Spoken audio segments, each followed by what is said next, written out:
सोमवार देर शाम शामली के पूर्व विधायक और पूर्व चेयरमैन राजेश्वर बंसल ने शामली के कैराना रोड स्थित राजमहल में एक प्रेस कॉन्फ्रेंस को संबोधित किया। इस दौरान उन्होंने अपनी राजनीति की कमान अपने बेटे अखिल राजेश्वर बंसल को सौंपी है। उन्होंने कहा कि वे लगभग 75 वर्ष की आयु पूर्ण कर चुके हैं और अब वे चाहते हैं कि उनकी राजनीतिक बागडोर उनका बेटा अखिल राजेश्वर बंसल संभाले।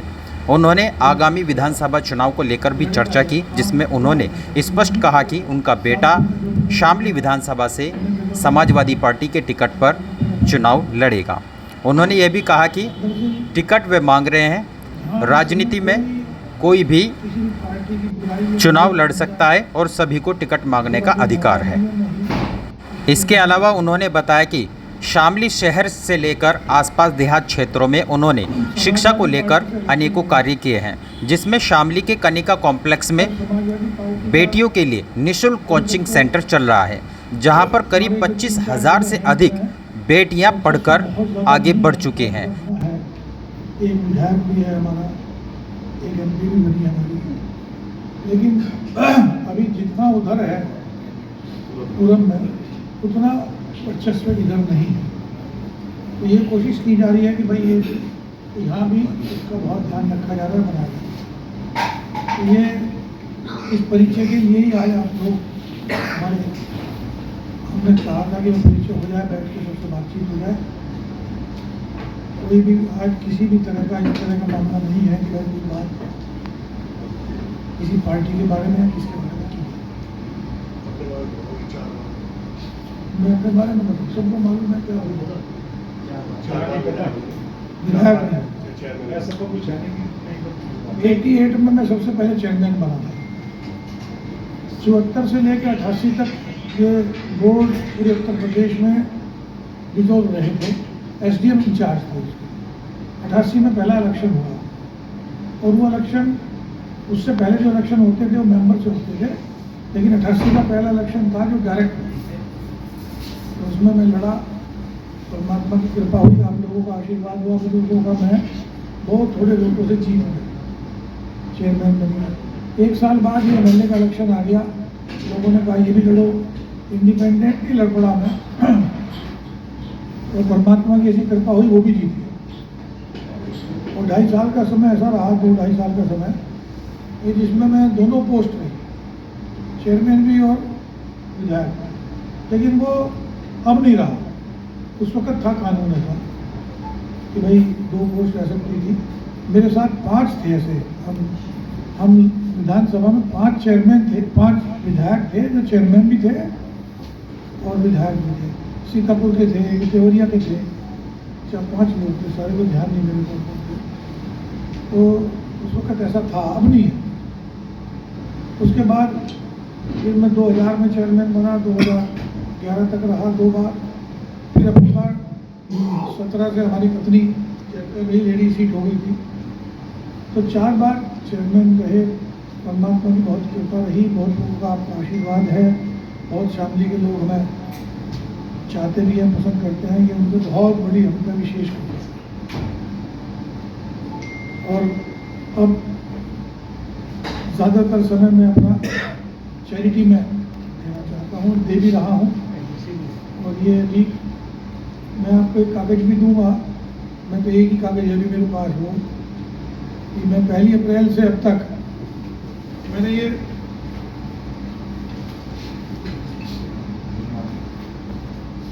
मैंने कुछ कॉलेजों में कुछ में काम कराया, जो अब तक 68 लाख का है। अभी मेरे पास 32 लाख और है, तो मैं 1 करोड़ रुपए का काम मुझे करना है। कल को एलम जाऊँगा, मैं भविष्य जाऊँगा, 2-3 जगह जाऊँगा और भी स्कूलों में देखूँगा। लेकिन स्कूलों की हालत बहुत खराब है। कांधला में बालिका, राजकीय बालिका इंटर कॉलेज है, जिसमें 1600 लड़की हैं, 1600। 1100 लड़की मुस्लिम समाज की हैं और 500 लड़की हिंदू समाज की हैं। समाज से तो मतलब भी वैसी कह दिया मैंने, लेकिन उनके पास बैठने के लिए वो नहीं है, फर्नीचर नहीं है। आपकी नॉलेज में है, मैं वहाँ गया तो फर्नीचर नहीं है, तो हम उसे फर्नीचर दे रहे हैं। 3 दिन के अंदर वहाँ फर्नीचर पहुँच जाएगा।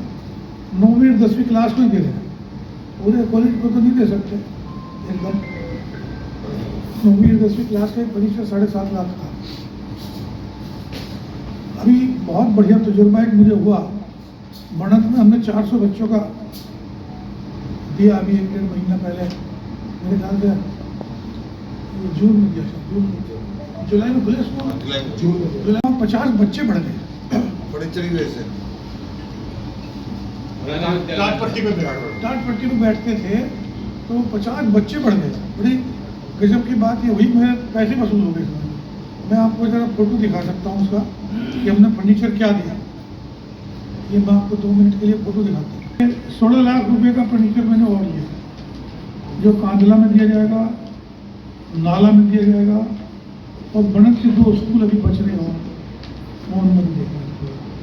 कौन सी सारे प्राइवेट स्कूल है, सरकारी? सारे प्राइवेट में तो नहीं, प्राइवेट में तो सरकारी स्कूलों में अब आरपी पट्टी का देखते हैं। बात सरकारी की है, प्राइवेट में तो हमें दे ही नहीं सकते इस पैसे में। इस CSR का पैसा है। मेरे बहुत सारे मित्र मेरे पास पैसा भेजते हैं, मेरा पैसा नहीं है इसमें एक भी, नॉट ए सिंगल पैसा। इनमें 1 करोड़ में मेरा अभी तक एक पैसा है। मेरे पैसे से मैं सिर्फ एक चीज चलाता हूँ, यहाँ बच्चों को पढ़ाता हूँ। 4 कोर्स करते हैं हम लड़कियाँ, सिलाई का, ब्यूटिशियन का, इंग्लिश स्पीकिंग और कंप्यूटर। 4 कोर्स करते हैं। मेरा 13-14 लाख रुपया CSR का निकलता है, वो सिर्फ उसी में खर्च हो जाता है। ये वर्मा मार्केट में चल रहा है। वो उसमें मैं किसी का पैसा और नहीं लेता। और लेकिन ये जो 1 करोड़ रुपया है, ये मेरे दोस्त हैं, बम्बई में है, कोई मेरठ में है, कोई दिल्ली में है, वो मुझे भेजते हैं मेरे पास, कोई 20 लाख, कोई 30 लाख, कोई 10 लाख, तो मैं उसका ये छोटा छोटा काम करता हूँ। सर, ये कोई चैरिटी ट्रस्ट है? हाँ, शामली जन सेवा समिति है ना, शामली जन सेवा समिति जो है हमारी, उससे उसी में पैसा देते हैं वो लोग। फिर मैं उसमें हमारा रजिस्ट्रेशन है, CSR का रजिस्ट्रेशन है, ATG का रजिस्ट्रेशन है, तो उसमें हम ये काम करते हैं। और मेरा मानना ये है कि जो जिन स्कूलों में हम काम करते हैं उनमें गरीब के बच्चे, अमीर के बच्चे तो CBSE बोर्ड में, ICSE बोर्ड में पढ़ते हैं। जो बहुत गरीब है, जो बिल्कुल बर्दाश्त नहीं कर सकता, देखो अभी एक गवर्नमेंट भी ने बच्चों को 1200 रुपया पर बच्चा पर ईयर देती है, गवर्नमेंट भी देती है, ऐसी बात नहीं है, लेकिन वो पिता के अकाउंट में जाता है। अब पिता को क्या मजबूरी है, 4 चीज़ का पैसा है वो, बैग का, कॉपी का, जुराब जूते का और ड्रेस, 4 चीज़ का। लेकिन गरीब लोग इतने मजबूर हैं बेचारे, मान लो उसे दवाई खरीदनी पड़ जाए, कैसे कुछ और अपने माँ बाप के लिए कुछ करना पड़ जाए, तो उस पैसे को खर्च कर लेता है। बच्चे तक वो पूरी बात नहीं पहुँच पाती जो उसे पहुँचनी चाहिए। अभी हमने बैग बांटे आज ही, नदीम साहब था हमारे, नदीम। आज हमने समाजवादी पार्टी का एक प्रोग्राम है PDA, एक यूपी सरकार का एक फैसला आया था कि स्कूल्स का मर्जर किया जाए। वो पहले 5 किलोमीटर था, वो फैसला रिवाइव होकर 3 किलोमीटर हुआ। तो माननीय अखिलेश जी ने कहा भाई आप जहाँ जहाँ मर्जर हो रहा है वहाँ हम PDA पाठशाला चलाएंगे। तो हमने PDA के तहत आज शहर में करीबन 600 बैग आज बांटे। आज जो है नहीं, सारे शहर में 861 बच्चे हैं सरकारी स्कूल, पूरे शहर में 9 स्कूल हैं, 9 में 861 बच्चे। 800 के 861 बच्चों में से 600 कुछ बच्चे आते हैं, 620-30 बच्चे आते हैं। हमने 600 के 600 को आज दिया बैग। एक बैग बहुत सुंदर है, बहुत सुंदर, हारमोनी कंपनी से मैंने बनवा के मंगवाया, 300 प्लस 18% एक्साइज का मुझे मिला, बहुत ही अच्छा है, बहुत सुंदर। बच्चे बोल रखे वो 50 है, मकान जो है वो 50 है। 50 मकान में 23 मकान तो वहाँ है बनत में, वो तहसील के पास, कैराना नहीं, तहसील के पास, तहसील के पीछे बेसिकली हमारे कैराना में। और 15 हैं जो सन 14 में शुरू किया था, जब बनाए थे 15, वो मुस्लिम समाज से ही पैसा दिया था मेरे मित्र ने, दुबई वाले ने। तो उसने पूरा 72 लाख रुपया मुझे दिया था, 72 का 72 लाख रुपया मैंने लगाया। तो 15 क्वार्टर बनाया, ज़मीन खरीदी, फिर उसमें ऐसे ही बनत में भी ज़मीन खरीदी लाला सिलेक्शन जी से, और उसमें बनाया। यहाँ भी सिलेक्शन इसलिए खरीदी मैंने तो इस तरीके से ये 50 क्वार्टर दिए, इनमें गरीबों के लिए बहुत बहुत फर्क है। अदरवाइज मेरा मानना यह है कि भाई 85% लोग 20,000 से कम कमाते हैं हमारे देश में, 85%। और वो जो 20,000 कमाता है वो अपने 2 बच्चों को भी CBSE में नहीं पढ़ा सकता। CBSE का खर्चा इतना है कि 2 बच्चों को भी नहीं पढ़ा सकता। और 4 चीज़ में 10,000 रुपया खर्च होता है। 4 चीज़, मकान का किराया, दूध, बिजली का बिल और सिलेंडर गैस के। 4 चीज़ में 10,000 रुपया खर्च हो जाता है, किसी भी रसोई में नहीं होता। कोई किराए का मकान हो तो 4,000 रुपये से कम किराया नहीं होता, और ये दूध का, ये बिजली का बिल का, इसका खर्चा जोड़ो तो 10,000 रुपये। मेरा सिर्फ मानना यह है कि भाई 15,000 वाला या 20,000 वाला ये खर्चे कहाँ से करें, ये बिल्कुल गलत है। मेरा तो मानना यह है कि भाई जिस गांव में भी इंडस्ट्री है, पहले एक बार हमारे अमृत अभिजात जी कलेक्टर थे, उन्होंने एक योजना चलाई थी, सारथी योजना। पुराने आदमियों को याद होगी, आप लोगों को पता नहीं याद है कि नहीं, 2006 की बात है। किसी को मालूम याद है इसकी? नहीं। 2006 में अमृत अभिजात कलेक्टर थे यहाँ, उन्होंने योजना चलाई थी, सारथी योजना। 6-7, हाँ मेरे ध्यान में और 1 आध साल कम थी बत्ती होगा। तब जिला मुजफ्फरनगर हुआ करता था। जिला मुजफ्फरनगर तो 11 हाँ, जो केस हुआ था 2007 में थी, 8 में हो गया, 9 में तो ये आगे थे अपने संतोष यादव। हाँ, उन्हें पता नहीं, मुझे उनका ये मानना था कि एक इंडस्ट्री वाला एक स्कूल को गोद ले और उसे इस तरीके से चलावे कि उसमें मेरे बच्चे पढ़, तो इसका भला हो जाएगा। बहुत अच्छा, उस वक्त मैंने बहुत स्कूल चलाए, 10 स्कूल गोद लिए थे हमने, निकिता वालों ने मिलकर 10 स्कूल गोद लिए थे और बहुत अच्छे चलाए। आज उस स्कूल में गया मैं कई साल बाद, जब तो हमने 10 साल लगा के छोड़ दिए थे, 18-19 में छोड़ दिए थे कुछ। वहाँ उन्होंने दफ्तर खोल लिए अपने, बिजली का बिल नहीं दिया, ये बहुत झंझट हुए थे, तो बात नहीं मैं कुछ कहना चाहता। तो उसमें आज जिसमें 750 बच्चे थे जब हमने वो किया था, आज में 282 बच्चे मिले, 282 में से भी हाँ पकड़। और टीचर एक नहीं, एक भी टीचर नहीं है उसमें। वो है वो अनुपूरक, क्या बोलते हैं,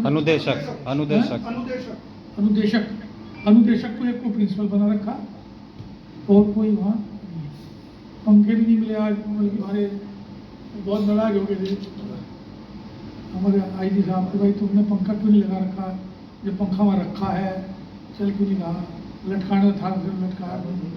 तो ये इस तरह की बात है। तो ये तो चलो खराबी की बात तो हमें नहीं करनी, जो भी जिस स्थिति में है हमें काम करना है। बच्चों की बात बता रहे थे, ये मैंने पिछले साल 50 बच्चों को ऐसा सोचा था कि भाई 50 बच्चे की जिम्मेदारी मैं लूँ, उनकी फीस, उनके ड्रेस, जुराब, जूते और पहली से लेकर 8वीं तक बच्चे होंगे, उनकी भी फोटो मैं दिखाऊंगा आपको। यहाँ फोटो लानी चाहिए, मैं तो वैसे बता दें खास तौर से उसका मैं बताऊँगा आपको। देखो कैराना है, झंझाना है, आपका जलालाबाद है, थाना भवन है, इसमें सब मुस्लिम समाज के लोगों पर ज़मीन है। शामली में एक भी मुस्लिम ऐसा नहीं है जिसमें एक बिस्सा भी ज़मीन हो, एक बिस्सा भी ज़मीन हो। एक मुस्लिम नहीं कह सकता खड़ा हो गया मेरे पास एक बिस्सा भी ज़मीन। यहाँ सब मजदूर हैं, बाड़ी होंगे, मजदूर होंगे, वेल्डर होंगे, टर्नर होंगे, मतलब सब लोग मजदूर लोग ज़्यादा। एक भी रहतवान है यहाँ आपको दे सकता हूँ, इस वक्त तो नहीं है मेरे पास। या फिर पहले इस तरह राघव से बहुत बड़ा एक आश्वासन था, हम लोगों को भी बात आई थी। ये राजनीति ऐसी चीज़ है, इसमें टिकट एक ऐसी चीज़ है, बहुत बड़े आदमी का भी कट गया। हम तो कुछ भी नहीं है, एक मामूली सा MLA का इलेक्शन है, सबसे छोटा इलेक्शन है अगर देखा जाए, विधानसभा का इलेक्शन सबसे छोटा है, MP का इलेक्शन इससे बड़ा है, सबसे छोटा है। तो ये पता नहीं लगता कि इसके बारे में क्या हो रहा है। देखिए आश्वासन मिला तब तो ये कल आए ही हैं इसके साथ, ये तो बात सोचने की है ही। लेकिन बात ये है कि कोई गारंटी ऐसी तो हो नहीं सकती, कोई एग्रीमेंट हो गया हो, कोई ऐसा नहीं हो सकता कि भाई कोई ना किसी ने नाक कर दी तो उसको जुर्माना लग जाएगा, ऐसा तो कोई सिस्टम होता नहीं है। आगे बढ़ाने का मोटिव है जी, जैसे जनता की सेवा जैसे बाबूजी ने इतने साल करी है उसी तरीके से करनी है। क्योंकि हमें वैसे तो लालच है नहीं, परिवार की तरफ से कोई कमी नहीं है, कोई हमें लालच नहीं है कि हमें कुछ इससे आउटपुट मिलेगा तो उससे हमारा काम मिलेगा, ऐसा हमारा कोई मोटिव नहीं। हमारा एक सिंपल मोटिव है जी जनसेवा, जो हम पहले भी करी है हमने, परिवार हमारा अब भी कर रहा है, हम राजनीति में आए ना आए हम तब भी कर सकते हैं। जन समाज के लिए आपको कुछ ऐसा लगा हो कि कुछ नया करना है जो आपने देखा हो और उसे एनालिसिस किया हो और उस पर आप फोकस कर रहे हो कि अगर कुछ होता है फ्यूचर में तो मैं इस तरीके से काम करूँ? सर हमारे परिवार में 2 सेक्टर ऐसे निकाले हैं जो कायदे में हैं तो सरकार की जिम्मेदारी, लेकिन धीरे धीरे हम ही पूरा करेंगे, उसे चलेंगे, कोशिश करेंगे। एक एजुकेशन और एक हेल्थ, ये दोनों जिम्मेदारी सरकार की है, लेकिन ये कि हम CSR के पैसे से पूरी करें, चाहे हम इकट्ठा करके करें, हमें ताकत मिली, चाहे हम प्रदेश सरकार से पैसा लेके आए, इस बात का मैं आपसे वादा कर रहा हूँ और सभी से है कि अगर मैं विधायक बना और सरकार आई, जितना रेवोल्यूशन हम एजुकेशन में और हेल्थ में शामली में लाएंगे, शायद इस जिले के अलावा कहीं और स्टेट में नहीं आएगा। हमारा मेन फोकस ही दोनों उस फील्ड्स पे है। आज आपने जिक्र की क्या PDA का, जी तो उसको लेकर के क्या चल रहा है आपके मन में? सर PDA में तो जैसा पार्टी का निर्देश आ रहा है हम वैसे काम कर रहे हैं। जैसे पार्टी का निर्देश ये था कि आप यहाँ इतना बुरा हाल नहीं है एजुकेशन का जितना पूरब में है। आप देखिए वहाँ PDA पाठशाला है और स्कूल नहीं है, और जर्जर हालतों में स्कूल है। आप अगर पूरब में देखें, आप बरेली से या फिर आप आगरा से उधर उधर चलें सोनभद्र तक, वहाँ तो बहुत बुरी हालत है। वहाँ तो PDA पाठशाला के लिए कोई जगह भी देने को तैयार नहीं है, पेड़ के नीचे लगानी पड़ रही है। या कम से कम सेंटर्स तो हैं, या कम से कम अगर टीचर्स नहीं है, स्कूल तो स्कूल बड़े सुंदर स्कूल बन रहे हैं। साफ बने में बिल्कुल साफ सफाई बिल्कुल। प्रॉब्लम ये टीचर्स नहीं है। अगर आप बच्चे भी देखो तो बच्चे भी, और अगर आप स्कूल में लेवल ऑफ एजुकेशन देखो, आप बच्चे से एक सीधी लाइन 6ठी या 7वीं के बच्चे से पढ़वा नहीं सकते हैं। एक सीधी लाइन अपने नाम के अलावा वो पढ़ नहीं सकता। आज बहुत कोशिश करी हम, तुम तो थे साथ, उसका बच्चा नहीं पढ़ता ये लाइन। कौन से स्कूल की बात करोगे? मुकेश जी थे महफिल वाले, वो भी कहने लगे यार क्या पढ़ा रहे हो तुम, और ये भी देखेगा या कहेगा भाई बच्चे नहीं पढ़ पाए, कुछ ना कुछ तो खराब। आप ये देखो कि कितने टेस्ट होते हैं कि जब आप बताओ क्या आप क्या चाहोगे आप? ये तो गरीब के बच्चे के साथ धोखा हो रहा है, गरीब के बच्चे के साथ जुर्म हो रहा है। वही तो मैं पूछ रहा हूँ। आप कभी भी उनसे मिलेंगे, कभी आप अपने बच्चों को लेकर मिलेंगे, वो सबसे पहली बात यही पूछते हैं कि आपकी क्या क्वालिफिकेशन है। और वो मतलब किसी यूथ से मिलते हैं 18 साल के 16 साल के, बहुत से लोग ऐसे हैं जो अपने बच्चों को मिलवाना चाहते हैं। तो यंग CM रह चुके, हो सकता है आगे भी बने, हम तो यही चाहेंगे। वो एक ही बात कहते हैं, यहाँ पे राजनीति बात करना, पहले पढ़ाओ अच्छे से अच्छी एजुकेशन। तो अच्छे से अच्छी एजुकेशन क्या है? विजन बहुत क्लियर है हम लोग, बहुत क्लियर है। समाजवादी वालों का, हम समाजवादी का विजन बहुत क्लियर है कि यूथ को जब तक आप पढ़ाओगे नहीं, बहुत ईजी है। आज आपने नेपाल में देखा क्या हुआ, यूथ कम पढ़ा हुआ होगा मेरे हिसाब से, क्योंकि लग गया प्रोटेस्ट। यूथ का काम है ही नहीं है। यूथ का काम तो ज़्यादा से ज़्यादा पढ़ना, अच्छी एजुकेशन देना, अच्छी कंपनी में नौकरी करना, अपने परिवार को पढ़ाना। जब तक वो पढ़ेगा नहीं, उसे नौकरी नहीं मिलेगी, वो करेगा क्या? गलत कामों में पड़ेगा। तो basically education is the main motive. हमारा मेन फोकस समाजवादी का केवल एजुकेशन है। हमें प्रदेश को शिक्षित करना है, जैसे केरला है 100% लिटरेसी रेट है। हमारा यही टारगेट है कि हम ज़्यादा से ज़्यादा यूथ को हम पढ़ाएं और किसी भी तरीके से पढ़ाएं। अच्छी एजुकेशन देंगे, अच्छा इंफ्रास्ट्रक्चर देंगे, अच्छे टीचर्स देंगे।